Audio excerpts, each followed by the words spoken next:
classroom sa Pinamungahan Central School na daw human gilamoy sa kayo kagahapon sa udto. Klase sa mga tinunan apektado. Andrea Patenya, Sugin Limi. Sa cellphone video nga kuha ni Maria Gomez, makita na ang pagtinabangay sa mga bumbero ug residente, pagpaong sa kayo nga miulbo sa Pinamungahan Central School kagahapon sa udto. Kaganina, ingon ini ang itsura sa mga lawak sa ringan nga naabtan sa mga tinunan sa ilang pagtungha. Kahunlakon ang kisame, puno sa basa nga abo ang saug, ug nahurot sa pagkaugdaw ang mga lingkuranan, blackboard, libro ug mga importanteng dokumento sa mga estudyante sama sa ilang birth certificates. Totally burned ang duha ka grade 1 classrooms ug usa ka grade 4 classroom. Partially burned ang grade 2 section blue classroom. Samtang gipugos sa paguba sa mga bombero ang classroom sa grade 2 section green ug grade 1 section orange aron mas dali silang makapaduol sa kayo.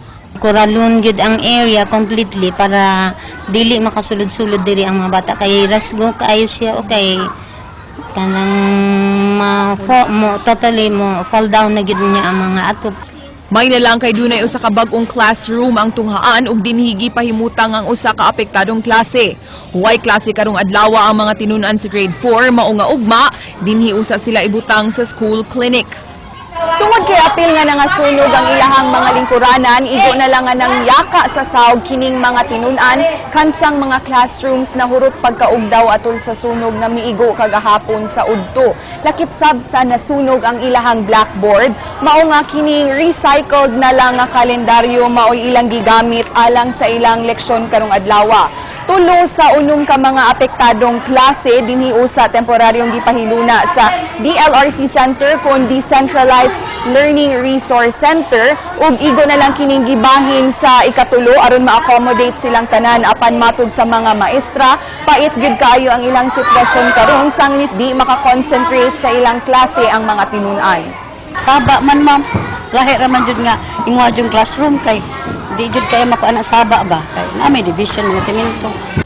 Matud sa kabumberuhan sa Pinamungahan, posibleng electrical misuse ang hinungdan sa sunog apan matud sa janitor sa maong tunghaan nga imposible kini sanglit brownout kaniadto ug napaong niyang daan ang plangka niadto pang Sabado. Ang alleged nga kuan is electrical. So electrical kuno bisan kung na-brownout. So napa may ang ongoing ang investigation na mo sa mga investigador. Brownout man niya kanang mga kontrol na ako nang i-off gyud. So kano sa ang last kuan nga imong gipaong ang Atong Saturday sa mga pag 10 o'clock kay brownout mapagka-10 ako nang i-off.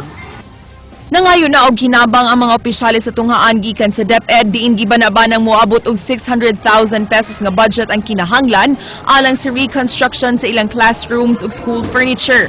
Samtang nanuktok sab sila sa mga pribadong individual alang sa hinabang. So mahinaot lang mi nga mahatagan intahan mi sa among mga panghinahanglan. Kay kining tulo ka classrooms wala na gid siya bangko nga magamit. Wala na yung mga blackboard, mga furnitures. Total gid na abo gid siya. so asap gid ni siya ma'am as soon as possible. Asa pud ang reconstruction sa inyong building ma'am na hinaot mo nga madali? Unta, mga panghinaot lang. Kana ra gid kuranan og blackboard. Uban pa. Na ikahinabang. Andrea Patenya, News 5.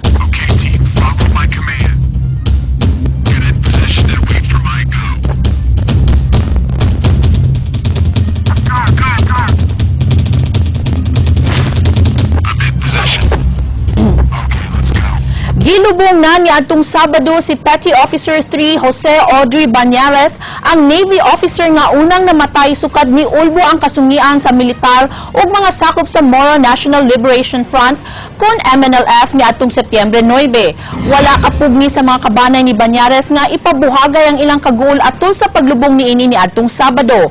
Gawa sa 21 fire gunshot, usa ka Gold Cross medal ang gihatag kay Banyares isip pasidungog sa pagkabayani niini pagkabayani niini. Ang maong medalya mo ikaupat sa labing taas nga pasidungog nga mahatag sa Armed Forces of the Philippines ngadto sa mga sundalo.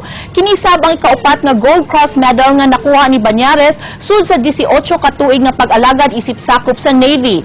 Nang hinaot ang mga kabanay ni Banyares nga mahumana ang kagubot sa Zamboanga City.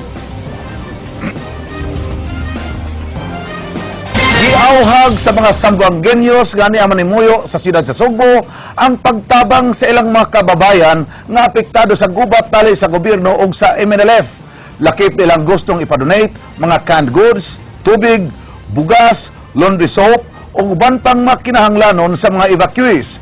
Samtang sa lalambigit nga balita, kongresista sa Zamboanga Sibugay mibutyag nga nakalingkawas na ang iyang mga scholars nga gikataong gi-hostage sa mga rebelde. King Perez, Sugin Limi. Ang maong relief operations ginganlan og ayuda Zamboanga nga gihimo sa mga Zamboangueños nga naa dinhi sa Sugbo. It's amazing how the Zamboangueños here in Cebu have responded to a Facebook post that we had, no, and then they've been bringing in donations. We have ang main drop-off area ana sa Sacred Heart Parish sa may Danha Cosalem sa Dakbayan sa Sugbo. Mahimo sab nga ihatag ang mga donation sa mga recognized drop-off areas nga makita sa inyong TV screens. Mamahimo sab ninyong kontakon kining maong numero alang sa dugang pangutana. Yeah, we're calling all our Cebuano friends, no, yung mga residente dito sa Cebu to help Zamboanga City. Whatever little we can give, it would go a long way to help to rebuild and to help the evacuees in Zamboanga.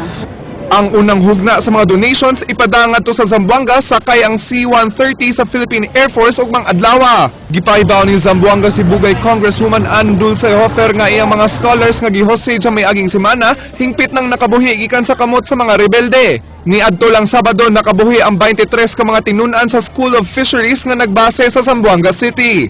Gihulagway ni Hofer nga grabing trauma ang nasinati sa mga tinun-an nga nagpangidaron og 17 ngadto sa 20 anyos. Ang mga ginikanan niini nagpakitabang og miingon nga angayang ipaubos sa stress debriefing ang mga batan-on.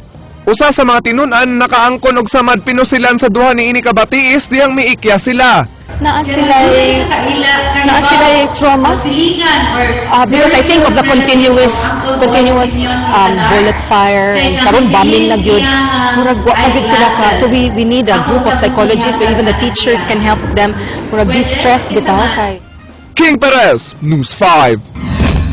Walay nakita ang problema si Congressman Wilfredo Willie Cabinero sa segundo distrito sa Sugbo kung hingpit yung wag tangon ang PIRAF kung Priority Development Assistance Fund nilang mga magbabaraod.